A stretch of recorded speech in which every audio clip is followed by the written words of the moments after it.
on the way, really hands-on training. And I was like, okay, I've been doing this for a while. I'm at my cap for income. I'm at my cap for knowledge.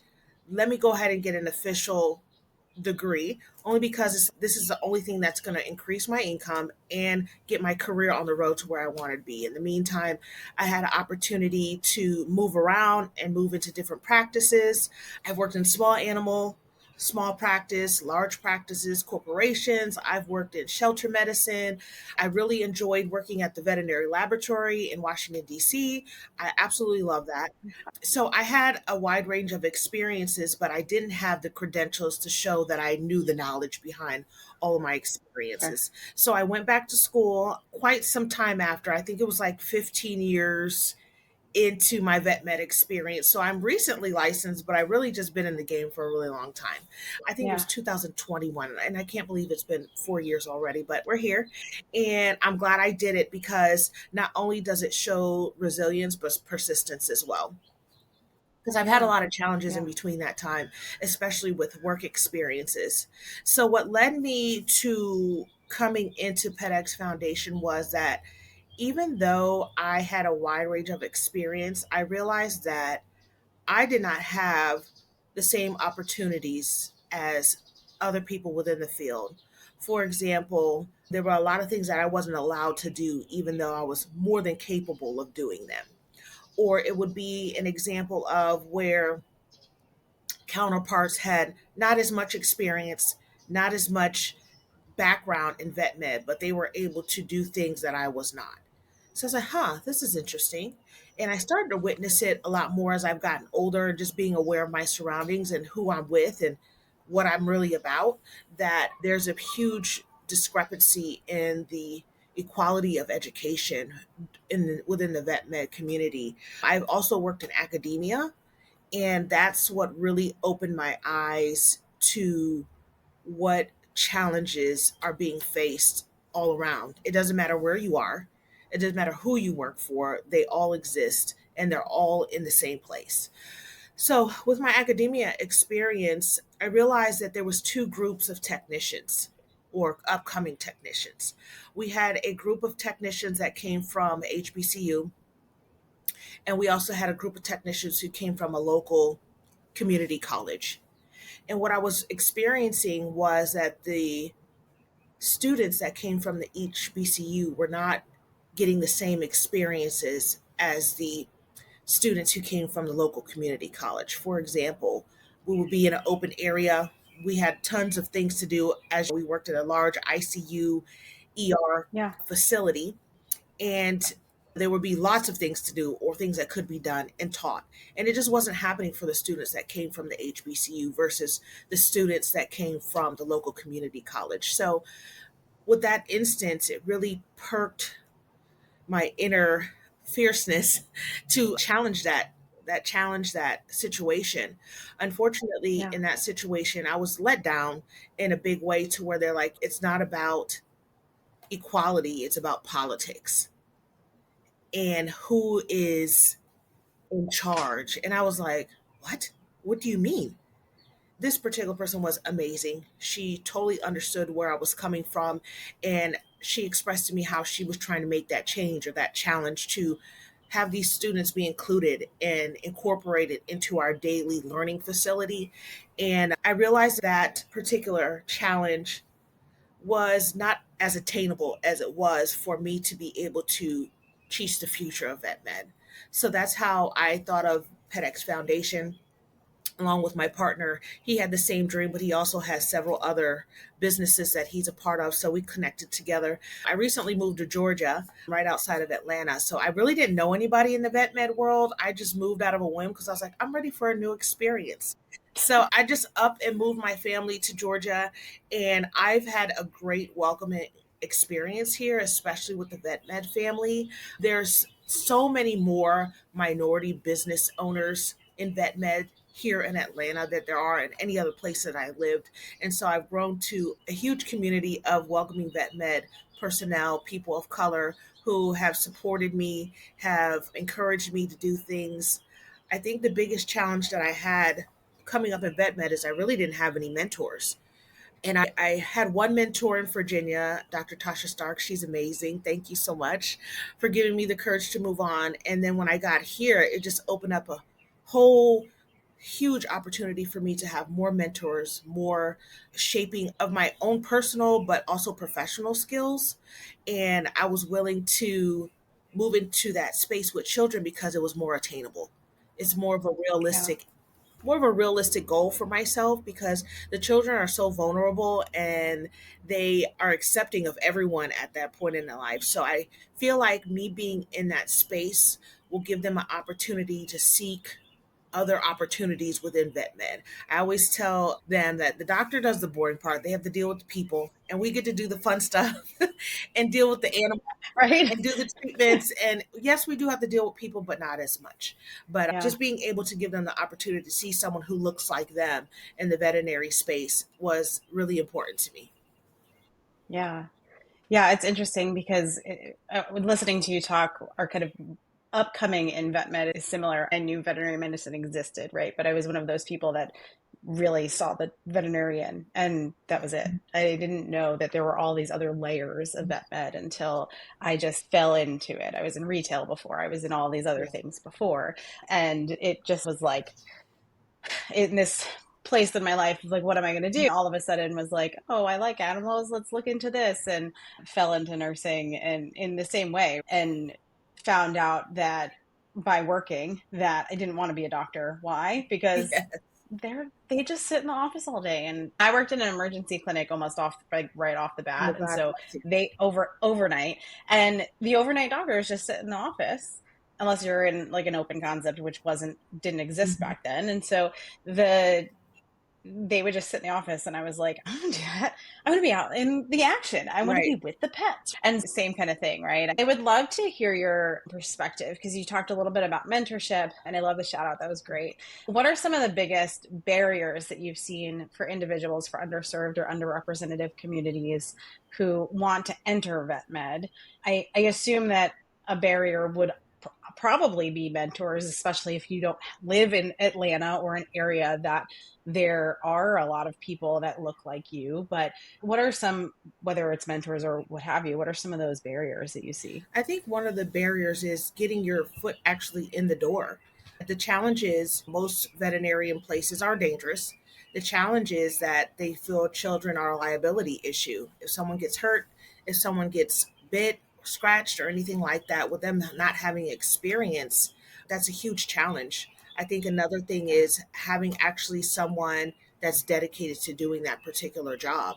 Most of the time when we work at new clinics or have a new employee, it's everyone's responsibility to train that person to where we need them to be. But I feel like having a dedicated person one on one so that they don't feel like they're inadequate or they don't feel like they're welcome, that there's one person dedicated to that person so they can ask all the questions, they can have that experience one on one. And as VetMed is so short staffed, just having people on the floor is a challenge, let alone having a person that needs mentorship to be able to be out on the floor. There's a dog barking here. It's okay. um, Vet med. my apartment's backed up to the dog park, so I get to see all my Oh, that's awesome. friends. So it's nice. Having a mentor, having someone to be able to not only challenge you, but also give you the respect of being new and not making you feel like that you don't know what you're doing or you're not welcome or asking silly questions and things like that. I Yeah. think those are the two biggest things I feel like are a challenge. And the crazy thing about it, it's just not even on the entry level. Even I've seen inadequacies in being doctors, being new doctors, new grads, people who are coming through rotations or interns or externs. I've seen that the students non-color of Caucasian whatever get many more opportunities, or they're not engaged, or they're not, or the person who's mentoring or teaching is not engaging with them. And even for the fact that the staff that works there are not respecting the doctor or the intern or the extern so value. So I feel like this inadequacy is not only from entry level, but it's also at a professional level as well. And also, even you being a doctor, I don't feel like it has a particular title on who it affects. Yeah. Yeah. And to piggyback on that, it goes right into the next point, right? What can current leaders and teams, because I think that there's a huge leadership Absolutely. part in this, Absolutely. but I also think that the teams themselves have a responsibility to also call this out. I don't want to dismiss that piece to it, because I think that sometimes people immediately just say the leadership has to take care of it and forget about the fact that we are all leaders. Correct. And so I just want to make sure that's clear. But what can current leaders, current teams do to help open more doors for those individuals? I think the first thing that comes to mind is accountability. A lot of the leaderships that we have in these big corporations, small corporations, don't hold the team accountable for their actions. And even recently, as of 3 weeks ago, I just left a corporation to where the management was not holding the team accountable for their actions. For example, there's a situation where me being the most senior in the department, me having the most experience, we had a 1 year technician and then an assistant, and the assistant blatantly told me that he doesn't have to listen to me or follow my directions. And I'm like, okay. So I went to management with that exact words. And the response I got was, maybe it was your tone or your delivery that caused him to not follow your directions. And when I tell you I was devastated beyond all means, I was like, what do you mean? Mm-hmm. And that goes into racial discrimination, as Black women are known to have an aggressive attitude. And I mean, I don't want to talk more on that because it makes me really sensitive, but I Yeah. was devastated because I'm like, how Yeah. can me being a leader, how can me being the example of an educated woman of color who has tenure, for someone to come say to me that we don't have to listen to you? What is your reasoning for that? And so I was devastated, and I've been to leadership. Talked to my hospital manager, I talked to my operations manager, I talked to the medical director, I even spoke to my doctor about it, and nothing was being done. So, with that being said, in my experience, leadership should have talked to him about his behavior and why this is a challenge for him. I think for me, growing up in this atmosphere, I really take pride in being very respectful and being inclusive, because I didn't feel that way when I first started out in vet med. And so when I see Yeah. a new person, they don't want to talk much, they don't really want to engage. I'm the first person to be like, hey, what's your name? How are you doing? How do you feel about this experience? How can I help you improve? How can I help you learn? And more importantly, what actually do you want to do? What are your long Right. term goals? Because a lot of people feel Right. like this is what I want to do. Is that what you really want to do, or is that something that you learned that you wanted to do? Right. Really talk to Right. them about Yeah. how I can make their experience better. And I've known a lot of people, not only young students, but older students that were unsure of what they want to do within vet med. I still have relationships with them just because they felt discriminated against, because it's not only color that people discriminate against, it's also age, Sure. ethnicity. And so there was an older woman, but she was from, I forget where she was from, I think it was Germany. I think she Okay. was German, and she was very quiet. And she also expressed to me how she felt like she wasn't welcome and she wasn't being engaged with, or they didn't want to teach her certain things just because she was older and first English was not her first language.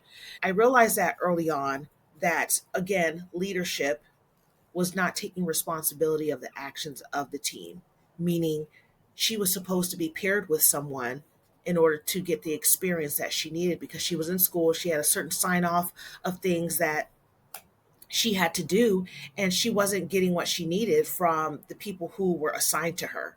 So I was able to help her in that aspect. But at the end of the day, what I realized was leadership didn't ask me about her grading scale. They asked someone else about her grading scale that didn't work with her.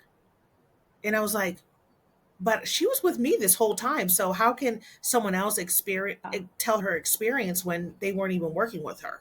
So again, that was a leadership fail, to where they didn't hold the person accountable that they assigned to her to be responsible for actually teaching her and engaging with her on a regular basis to see what skills that need to be met on her behalf. Yeah. Yeah. There's this question that's coming to mind. Go So ahead and ask it. we'll see how this goes. And if you find that it's offensive, you can tell me immediately because I am not afraid of that. But I guess I tend to try to assume good intent, right?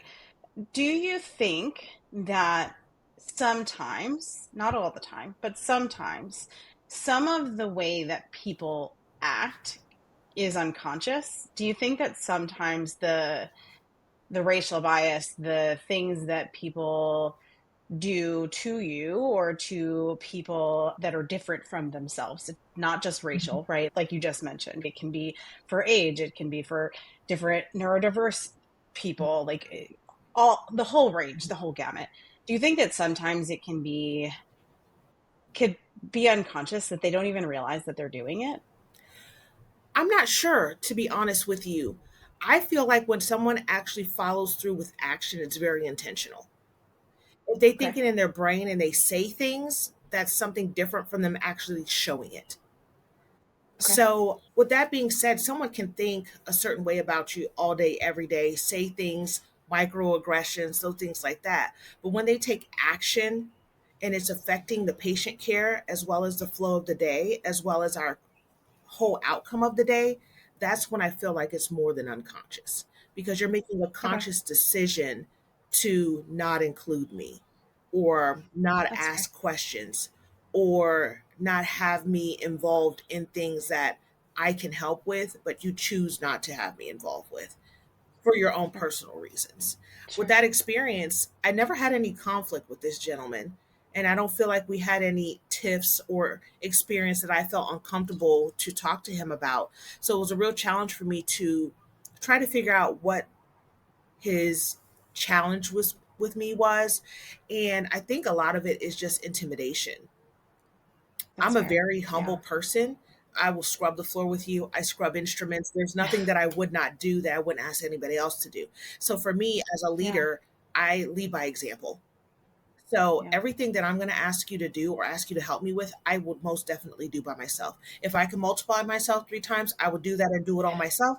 But obviously, Same. I don't have that power. So it is Right. across fields, motherhood, Yeah. being a partner, Yeah. being a mom, being all the things. If I can multiply myself 3 times, but unfortunately, we can't do that. So we have to count on our team members to be able to help us facilitate the day and have a good outcome. But it just wasn't a Yeah. situation where he was even receptive of taking instruction. And I was devastated because I treat everyone with respect and I talk to everyone with respect and I expect the Yeah. same thing in return. Yeah. I think I struggle with understanding the mindset of that person, and I'm sure you do too, right? Because I don't come from that lens. And I know people from the outside who don't know me will look at me and say, oh, she's a white woman. So they have these immediate thoughts, right? But knowing me that I have biracial children, I'm married to a Haitian man, not that quantify or qualifies me for anything, but it does give me a different lens for the way that I navigate my life and the way that I treat other people. And uh, I then try to understand the like where that comes from for some people because I'm so introspective for myself. And when I say things or I do things or like I'm not perfect and I'll say things and I'm like, why would I ever do that? Or why would I ever say that? Or that, and I will immediately apologize and say, that's not what I meant or whatever. And even in asking that question, I was like, let me be intentional about how I'm asking this. Cause I don't want you to feel like you are responsible to teach anybody anything. It's not your place. But I guess for me, still trying to understand like the psychology of it, of And do you even know what you're doing? honestly, when you try to have that perspective, it really weighs on your mental health because I've Yeah. tried to understand like where is this coming from? What did I do anything wrong? And it really will Yeah. play on your self-esteem and your confidence because you're like, I was just trying to be the best team member. I was trying to hold my Yeah. team accountable. I was just trying to make sure that not only the client, but the patient has a great experience here. I want everybody to have a great experience. And for me, Yeah. doing that made, I don't know what it made him feel like, but it really will drive you into a place where you don't feel safe because you're like, Yeah. I can't Yeah. be myself in that situation, and I can't like talk about the things that I want to talk about without feeling like he's judging me or he is doing something that makes him feel uncomfortable. I don't feel like I was doing anything that made him act that way towards me or feel a certain way Yeah. about me. So it's really mind boggling. And honestly, I have to get myself out of that space a lot of times because it happens so frequently. It's just, what am I doing wrong in these situations to where people are treating me this way? And it really gets you to a place Yeah. where it's just, I don't know. I can't figure it out. I'm a friendly Yeah. person. I like being around people. Like I'm an introverted Yeah. extrovert. Like I like being around people. I say the same But thing. when I want to be by myself, I want to be by myself. Oh yeah. What's funny is what you just said reminded me of something that happened last weekend with my kids. And so we were at a, not Batman related at all, but we were at a play place. I have 7-year-old twins, and my son was trying to play with this little boy. And this little boy just, he was pouting and he was angry at who Mhm. knows, and just turns around and was like, "You're ugly." And my son was like, "Excuse me?" Like he was like Wow. not having it. And then mom, was like, "You do not have to play with him if he is going to be Yes. mean to you." That's exactly. And my son goes, "Don't worry, mom. It's okay. He's not mad at me. There's something going on." And I was like, "You're 7." But it immediately makes me think of, we're Mhm. talking about, immediately makes me think of that because you're right. If we go down that rabbit hole of trying to understand what we've done, you didn't do anything. You're an amazing person, Lanise. Like you've done nothing wrong. This person has something going on with him Right. that he's got to figure out. And the fact that my facial expression when you were saying what the leadership, Mhm. how the leadership reacted, I think tells it all. The fact that leadership didn't step in and say, "Actually, sir, you do have to her." That's for more than one reason. But I think that to my son's point, he has something else going on with Yeah. you. So, yeah. What are some small but meaningful changes that practices could make right now to be more welcoming and inclusive? I think one of the things they can do is have a course like on onboarding about unconscious bias and conscious bias. I think that's a huge thing that people don't think about. And in the last couple of years, it's become more and more sought out only because there are some people in vet med who are trying to make a difference and a change within the culture. And it is something that people should do as an onboarding about any discriminations and how we challenge it. And I know a lot of those things are, oh, here goes another training program again. But honestly, when you're starting out, it's different people, different environment. For me, I've moved around a lot. So every experience Yeah. I've had has been very different, but also very similar. With a new experience, with a new environment, I feel like people should really take heed to the training that they have, but we quickly pass through because this is boring kind of thing, to be able to open people's eyes to their actions and how they're treating other people. I think another thing we could do is celebrate each other. I remember last year I worked at a small clinic and they had never celebrated Hispanic Heritage Month. And I was like, this year we're going to experience Hispanic Heritage Month. So I decorated the whole place. I had flags everywhere. And even the clients were really excited about us having celebrating other cultures and things like that. Unfortunately, I'm not there this year, and I know they probably didn't hang anything up, even though we have all the decorations and things like that. But celebrating each other and being aware of each other's culture is one of the things that can be more inclusive, that people in management or in leadership don't really take the time to do, only because, like every other veterinary professional, we're overwhelmed with the workload. But I really feel like that is a place where we could start. It could be something small, like having a small huddle or education about what is being celebrated that day or how we can include those also with the community that we live in. That community was a large Jewish community.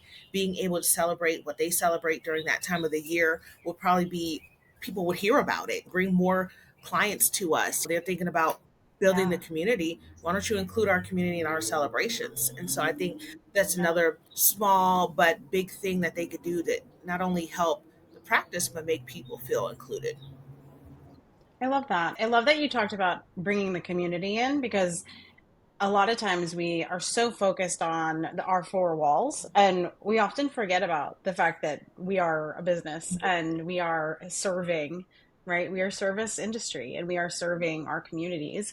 Obviously veterinary medicine is much larger than just private practice, but and even corporate practice, but still for the majority there's, or at least what I do and I know what you do for the majority is working in clinics. And so in those instances it brings people together, and bringing people together, that's what Yeah. matters. I worked for a company where we did a human cancer thing, and there were no animals, but it got us together and we learned a little bit more about each other and we told stories about how this affected us and it helped us be a better team. I had one employee once where her husband was affected by lupus. So lupus awareness month, we made sure that we celebrated and we raised money to help her husband. And I think like little things like that really impact your team and your community in ways that other things don't do. And I agree. I think that there's some unspokenness, if that's a word, to that. Yeah. Yeah. And I do. I think that helps bring people together in a definitely a more inclusive way. I love that. This podcast is all about leadership and sustainability in our profession. What role do mentorship and sponsorship play in helping people build sustainable careers in this field? For mentorship, I think it's very important to have a relationship with someone who understands where you're coming from and understands the struggles that you face on a daily basis. And it doesn't necessarily have to be someone who looks like you, it could be anyone. But for certain instances, I feel like it has to be someone that has been through your same instance. I think mentorship will open up doors to opportunities that you wouldn't have known of. For example, my mentor, she's amazing. I have several. I have probably have five, and I love them all dearly. And they all have a different perspective, which is great. Having more than one mentor really helps me get a different perspective on the vet med in general. I have a doctor mentor. I have several doctor mentors, but I also have a veterinary professional. She's not a doctor. She's not even a technician, but she's been in the industry for 20 years. Shout out to Thierry Price. She's amazing. I love her. She's been on the road with me for the last couple of years, and she's been truly amazing, just giving me perspective on how I can manage the day to day challenges with my team members, the doctors, things like that. Be able to talk to someone on a regular basis, and I don't have to re-explain my life story every time Yeah. I talk to someone new. Yeah. She has a huge network of people that she connects me with if I need an opportunity, if I need someone that has an experience that I'm not familiar with. That's awesome. Also, networking is huge for mentorship as well. I must say I do have a large network of friends and vet med people that I have grown to know over the last couple of years. And I'm truly grateful for them because they support me in any aspect of vet med. I was like, oh, I'm ready to make a pivot. Okay, who wants me now? Right? Who wants me now? I need to get off the floor. My body's screaming. I'm overwhelmed. Every day is a challenge to get up in the morning. And in retrospect, is what else would I do? I've only done vet med my entire career, but I just need to make a pivot. And I reach out to my friends. I'm like, hey, where can I be an asset to your team? To teach, I like to be out in the community. How can I be of service to you as well as be of service to myself with being fulfilled on my daily basis? Yeah. Yeah. It's that networking piece is so important. I think making sure that you're surrounding yourself with people that are going to talk about you and put your name in rooms when you're not necessarily in the room is incredible and something that I didn't really understand the power of until this year. I post Same for me. I put up it really starts, and I don't know if you agree, it starts with you putting yourself out there. Absolutely. That is And absolutely true. and then it just continues, I right? remember So the post you're talking about too. I put a Yes. post on LinkedIn that was like, "Hey, pick me. I want to speak." And then I have just had the most incredible experiences that I can't even put into words, because there have been people that have reached out. There have been people that have, one particular doctor who has just been like, for no reason other than, I love what you're doing and I believe in what you talk about and I want to help you. And I'm like, but why? I've done nothing for you. And he's like, you don't have to do something for me. I believe in what you're doing. And I'm like, okay. Yep. And he's, listen, you shoot your shot, you shoot your shot, Uh-huh. and somebody's got to help, and I'm here to help. And I'm like, I love that. I mean, like, his whole thing is just pay it forward. Of course, I'm going to do that. And I think just being able to put yourself out there, and that's really been hard for me as Yes. that.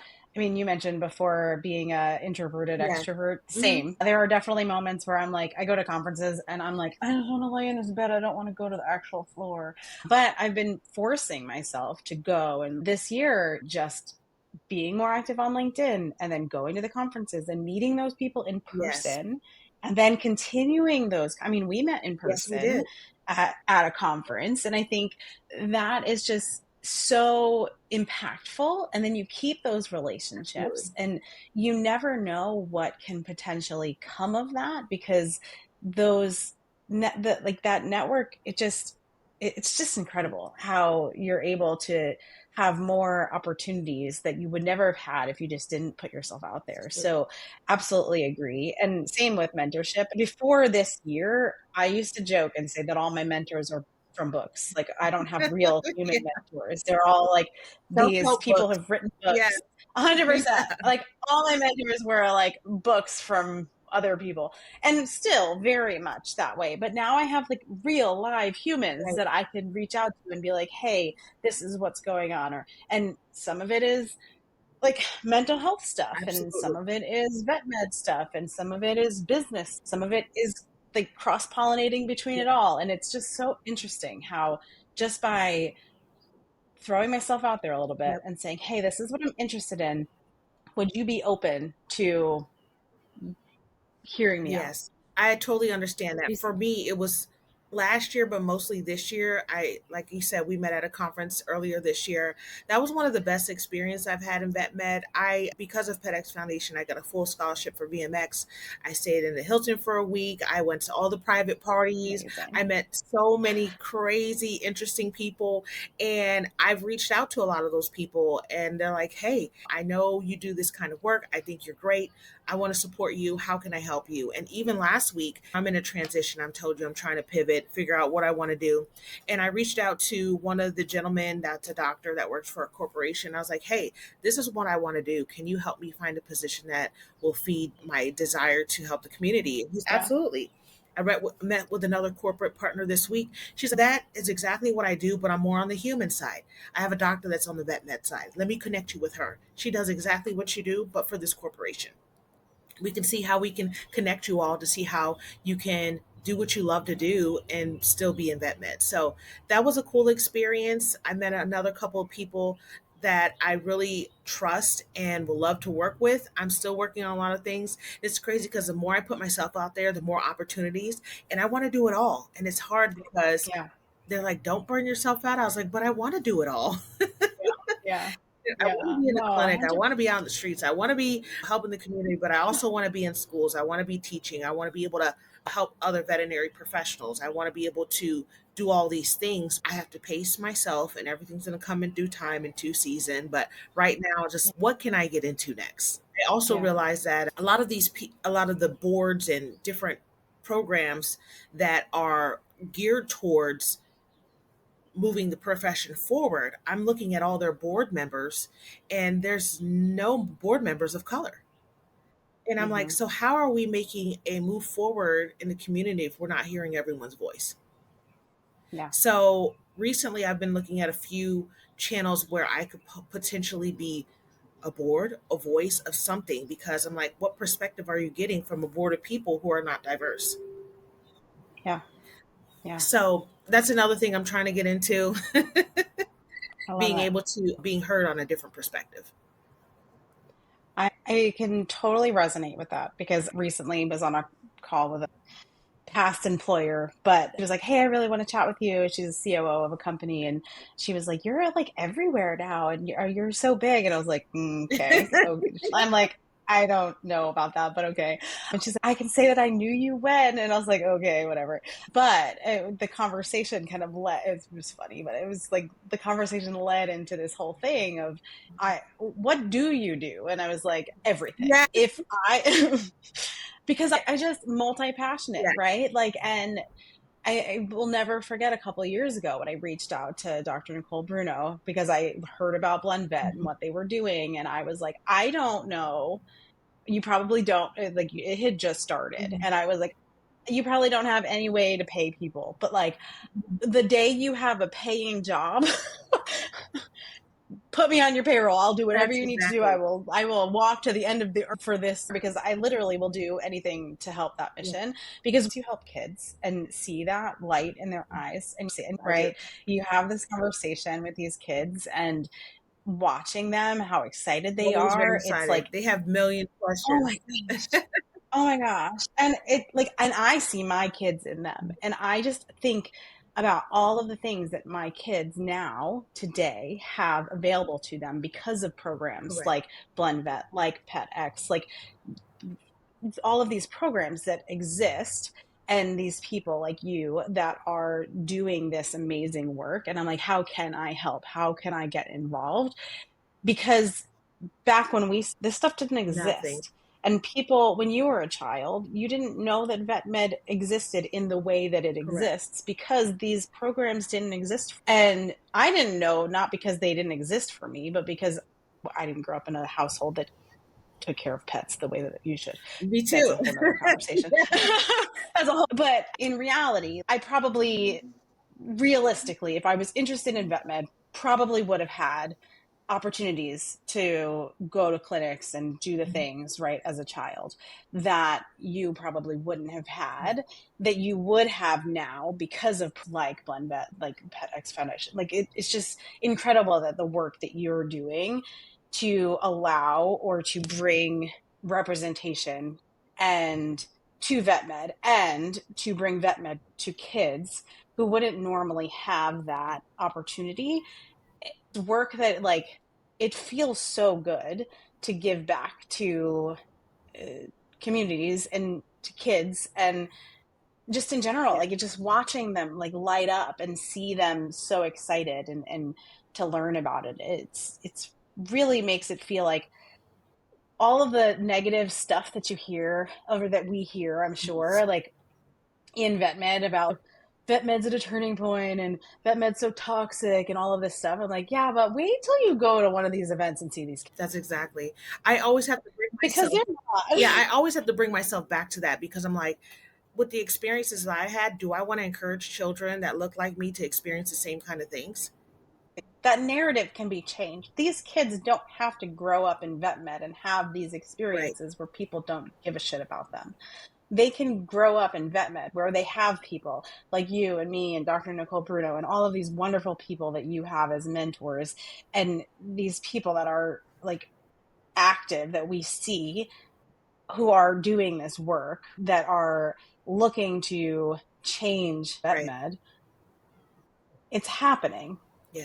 We just have to push it Diligent about further. it because with all this stuff going on with DEI, and it's just like everything that we've been working for the last couple years is trying to be depleted, but we still have some resilience in us that we're going to continue with this work, and we're going to Yeah. go against the grain. And it's a lot of Yeah. work, and it's hard work, and it's emotional, and it's draining, and it's exhausting, but at the end the outcome is going to be greater and worth all the things that we went through. So, looking ahead, where do you see the most opportunity for change in the next 5 or 10 years when it comes to diversity, equity, and access in veterinary medicine? And I use the words diversity, equity, access, inclusion, these terms that even you just said, and I use them strongly, but also to understand that like we can't just let them be ignored. We Right. have to continue to use these words because they are important. Where do you see the most opportunity for change? And then even bigger, what are you most excited about? I would say, I think still the biggest change is in the larger corporations. They've been just so washed out of morality. And that's just not in the DEI aspect, just being a decent human being. Everybody's just so robotic and not a lot of, yeah, they're so robotic. And it's just like, chill out. Like, I always, my claim to fame is we're going to have fun and we're going to do things by the rules and we're not going to be robotic about it. We can still have fun and do our jobs. But Yeah. corporations have been so robotic about the rules and how they're supposed to. It's crazy. It's absolutely crazy how we go into a corporation that's multi-billion million dollar company and everyone who works in leadership is not a nice person just in general, not even following the rules or not anything concrete. Just, are you a nice person? Are you a respectful Yeah. person? Do you respect your neighbor? Do you welcome your neighbor? Do you talk to your neighbor? And I think that's where we really need to have our focus on these big corporations who are breeding this cesspool of unforgiveness, unwelcomeness, if that's a word. And I think we need to start there, I'm here for it. right, with these bigger corporations who are breeding this cesspool Yeah. of, we hate vet med, but we're going to work you into the ground until you hate it. And Yeah. I think what I'm looking forward to is continuing to speak up for people who can't speak up, who won't speak up. I've spoken up. I've been retaliated against. I've been fired. I've been all of the above. But I'm not going to stop speaking up because that's what I love. That's what I care about. And I won't. I don't want the future of vet med to experience the things that we have experienced coming up in vet med. If we could start to turn around for a positive experience, and I think I'm looking forward to that the most. But for me myself, I want to be in a position where I feel comfortable and I can teach and I can spread the good news of vet med. I want to be able to help children, help professionals, be out in the community. Like I said, I still want to do all the things. So finding a place where Yeah. I can be able to speak at conferences, doing lectures. I want to be able to continue to have maybe a YMCA program where they have an after school program for vet med, or there's a summer school program for vet med, partnering with these larger corporations to help me sponsor these events, even on a university level and academia. I want everyone to be able to come together and support the furthering of education and access to education to everyone, not just the ones in their local communities. I love that. You hear that, everybody? Lock arms with Lanise. Yes, I need your help. We need to move. Love that. We do. I love that. And I think that it's all of it is so important. And the thing that I think about when I hear you say that is that none of that is possible by yourself. And all of that is possible, but you do have to lock arms. You have to lock arms with other people that are interested in that positive movement Right. to vet med, right? And I think that is what we're doing here, and that is what we will continue to do. And I'm excited to see what the future brings for the way that we continue to work together. So, Absolutely. with that, I have one big question that I ask everybody. Rapid fire. I hope you're a reader.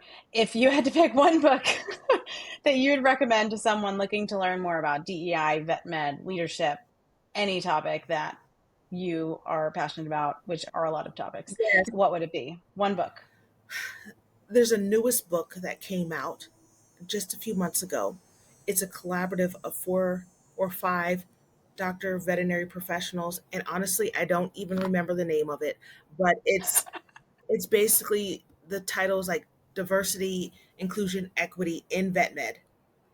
Yeah, but You're it's fine. diverse. You're It's fine. DEI in veterinary medicine. It's the first of its kind, and I'm really excited to dive into it. I haven't got it as of yet because, of course, she knows I have a million things on my plate right now, including my family. So I'm working Yeah, on making that a priority as well with my pivot in this career field. But I'm looking forward to diving into that and spreading the good news. I love that. Is there anything that we didn't talk about today that is on your heart that you want to make sure that message gets across? Oh, there's so many. I think the biggest thing for me is follow your dreams. Don't allow the negative impacts of your experiences to deter you from what you really want to do. And I allowed that for such a long time because I'm like, I did not have a great experience. I don't want to experience that again. But at the same time, don't allow your experience to consume your forward motion, because I have allowed that as well. Being able to be vulnerable with people about your experience and how you experience things, it's been a challenge for myself because I just keep it to myself. Being able to open up and talk to people about what your challenges are and ways that we can help each other move through those experiences, but yet see a positive outcome. I love that. And I think that you are a testament to resilience and a testament to what advocacy for yourself Absolutely. as well as others can actually do when you speak up. And so I hope that you're super proud when you look in the mirror and you say, I am so glad I did not give up, because there are so many people that are like, I can't deal with this vet med thing Yeah. anymore. And they leave and they go find other careers. And I've been asked, how do you keep how do you keep on keeping on? And I'm like, I am the most stubborn person on the That planet, part. and That I part. am determined. Yes. I am determined, and I am going to fight until the last breath in my body. And it seems like you are the same kind of Yes. person. So I commend you for Thank that, you so and much. I can't thank you enough for the work that And I you're doing. also So commend you keep for the on work keeping you're on. doing and bringing people like us to the platform to be heard and listened and share our experience. I appreciate you for that. Absolutely, all day. Yes. Thanks for listening to Leading Veterinary Teams on Air. If this episode hit home, share it with a colleague, tag us on Instagram or TikTok, or leave a review. And don't forget to subscribe. It helps more leaders like you find their way. And remember, your job is not to do it all, it's to lead in a way that lasts. I'll see you next time.